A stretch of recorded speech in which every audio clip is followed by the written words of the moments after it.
Welcome to the Fantasy Draft Weekly Rundown. Joining me, as always, is co-host and NFL Ironman London Fletcher. London, we get the rematch between Josh Norman and Odell Beckham this week. It was pretty exciting last year. Beckham burned him for 70 and a touchdown, but they were fighting nearly every play. According to reports, Norman will finally be shadowing him, which is the first time he'll be shadowing anyone this year. Does the advantage go to Beckham or the defender here? You know, they had him shadow Dez Bryant in the second half of that game against Dallas last weekend. It's hard to say because I think what they're saying is he's going to shadow him everywhere except in the slot. Maybe that'll turn out to be false as well. Maybe he'll shadow him all over the field. Essentially, I still don't think you can cover cover Beckham one-on-one all game long. Norman's a tough competitor. I love his the way he fights, but eventually I think Beckham will score a touchdown. So to say I don't predict him having a 100-yard type of ball game, but I wouldn't be surprised if he did score a touchdown. So it's tough to say who wins that battle. If he catches 4 passes and a TD, did Norman win or did Beckham win? It's all a matter of perception. I think how many fantasy points do he get you? Right. I think the winner is going to be Sterling Shepard, who's got the much easier matchup. I think if you're starting a receiver, that's the much better value. I think he can project similarly with the two of them going at it and Norman getting his head. But let me ask you another question about this week. Is there a guy who's had 2 quiet weeks so far that you're willing to give up on? I mean, we always talk about guys that we feel good about, but how about, Gurley, the Denver receivers, Tate, Lacey? Is there someone that you think his fantasy prospects are down and not coming back up? Oh man, I think Gurley's going to bounce back. He's too good of a player. You mentioned Eddie Lacy.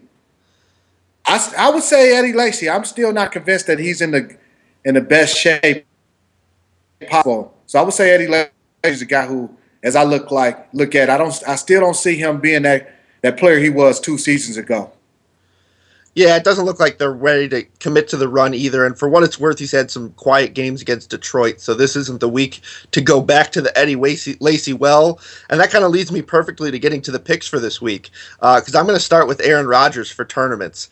And I think that, a lot of people are going to be on Drew Brees with the Saints predicted over 28 points. But I think Aaron Rodgers projects similarly, if not better, because through 2 games, only the Raiders have allowed more fantasy points to quarterbacks than the Lions. You look at Rodgers' 2015 season, it was a little disappointing, but against the Lions, he averaged 303 yards passing, 2 passing touchdowns, and half a rushing touchdown. And that's without Jordy Nelson. That equates to about 26 fantasy points. So I think with the addition of Jordy Nelson, this is a monster spot for the Packers and Rodgers, who looked horrible last week. I think people are feeling down about him, but I think it's back to the old school Aaron Rodgers this week. Who do you like at quarterback?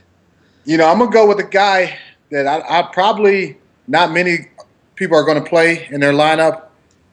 I'm going with Ryan Tannehill against the Cleveland Browns. You look at what Tannehill was able to do against the New England Patriots, whose defense I think is fair to say is a lot better than the Cleveland Browns at this point of the season. Threw for 389 yards and 2 TDs up in New England. Very, very tough place to play. But I'm going to go with Ryan Tannehill against the Cleveland Browns defense, who have struggled. They give up 27 points a game, only 2 sacks on the season, only 2 interceptions.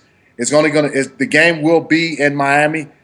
I like Ryan Tannehill to continue to build off the success that he had going up to New England, and particularly in the second half of that ball game. So I like him to have a great game.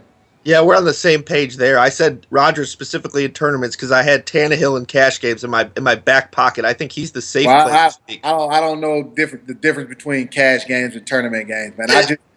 I just tell you who I want in my lineup. So you do all the tournament and play in a cash game and all that. I just give you my input.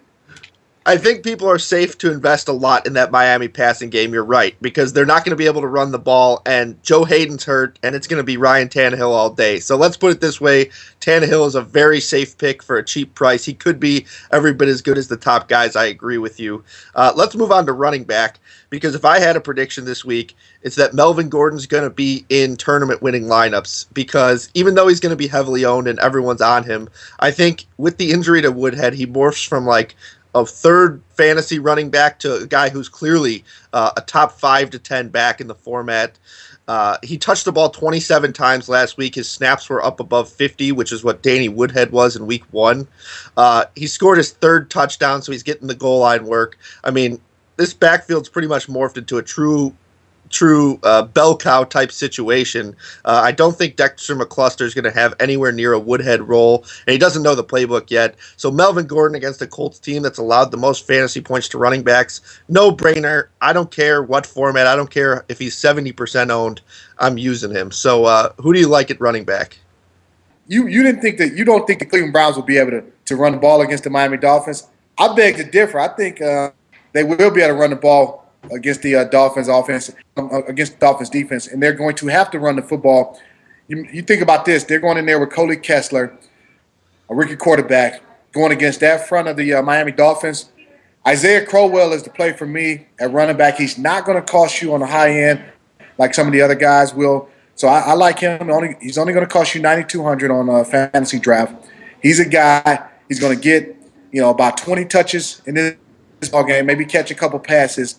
I like him being able to maybe score a touchdown or two. If you're looking to spend up a little bit, another guy I like is Ezekiel Elliott. I know he hasn't gotten off to the best start yards per game, but he has scored, I think, 2 or 3 touchdowns, touchdown in each ball game.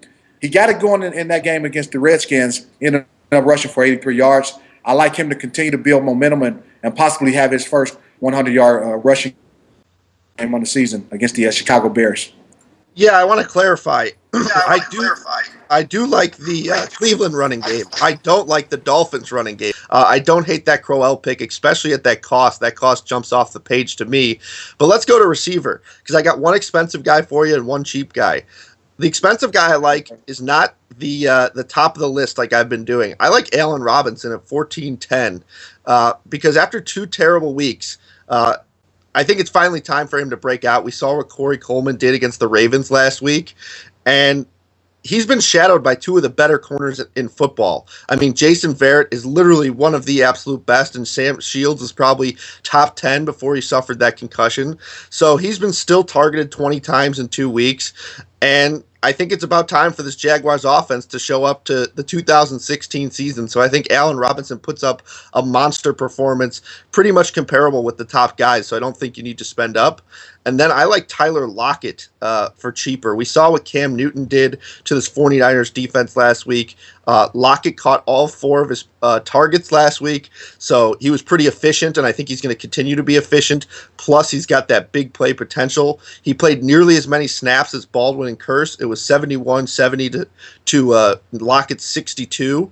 So because there's just so many ways that they can get him the ball, because he is so explosive and because he is pretty efficient, Lockett at 8,400 is a hell of a bargain to me. I love him this week. Who do you like at receiver? Well, the guy I like at wide receiver you mentioned earlier is Sterling Shepard, the rookie wide receiver for the New York Giants. We know Odell Beckham Jr. will garner a lot of attention from the Washington Redskins defense. I look for them to provide Norman some help with him, even though he's going to shadow him, things like that. I still think they'll double cover him on occasion. That'll open up opportunities for Sterling Shepard. You look at this guy; he's going to cost you 10-3, not a tremendous amount of money when you look at some of the cost of the upper echelon wide receivers on fantasy draft. And he puts up 18 fantasy points per game. Not to mention the fact that the Redskins defense gives up 284 yards per game against the pass. I just like that combination. Like, when you look at the attention that Beckham Jr. and Norman are going to, garner as far as that matchup goes, Sterling Shepard will have opportunities to create one-on-one matchups, and I think Eli Manning will take advantage of that.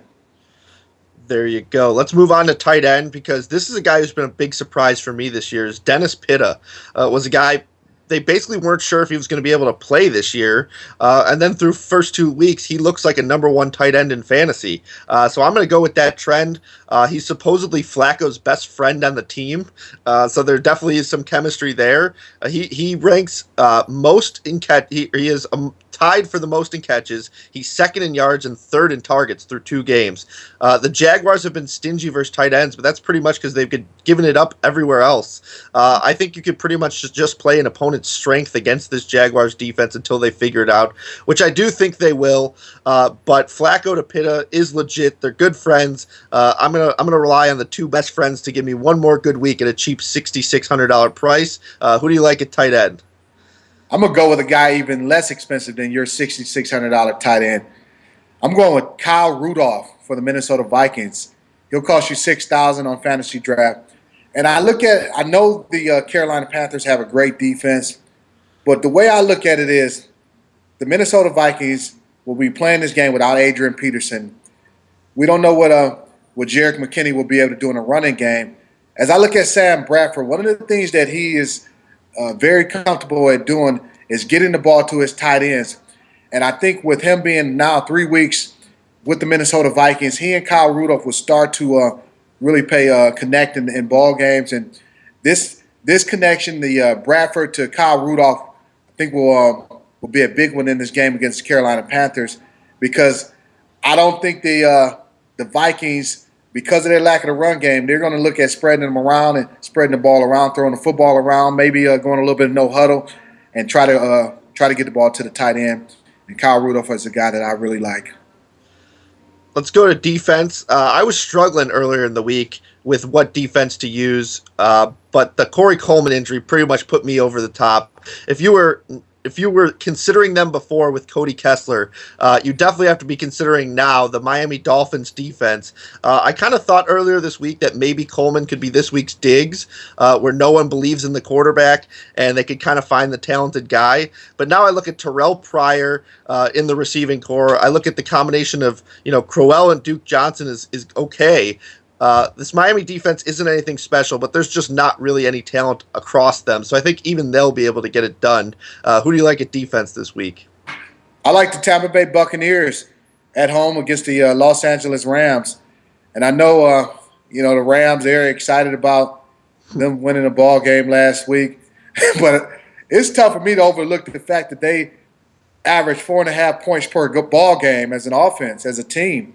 They've only scored 9 total points on the season.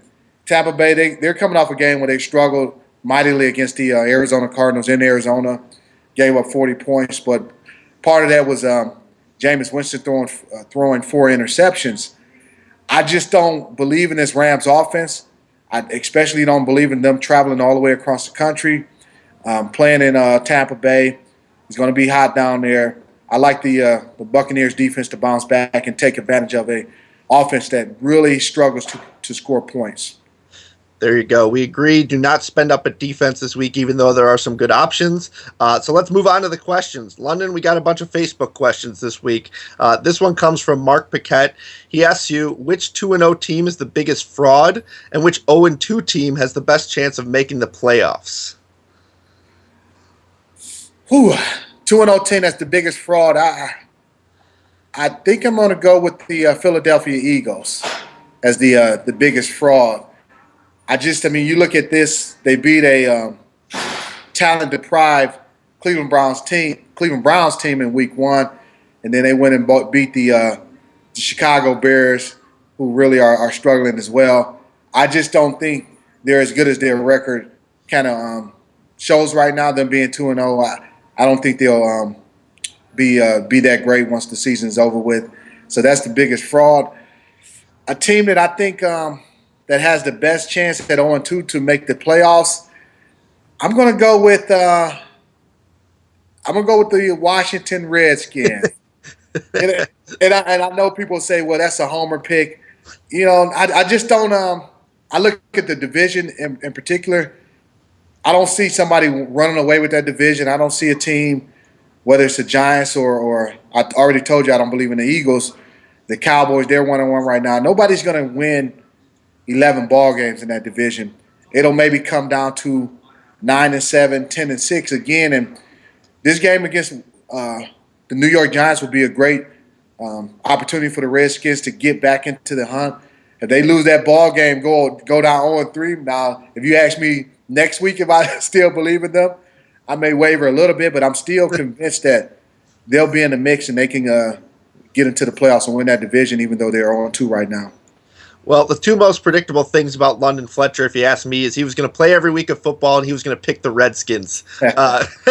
Those are both as reliable as they come. I would have taken that answer if I were a betting man. But let's go to question number 2. This question, it comes from a Twitter handle that we can't say on air, but they asked, still a valid question, we'll still give them some love. If you were pushed into the middle of a dance circle, what would be your go-to move?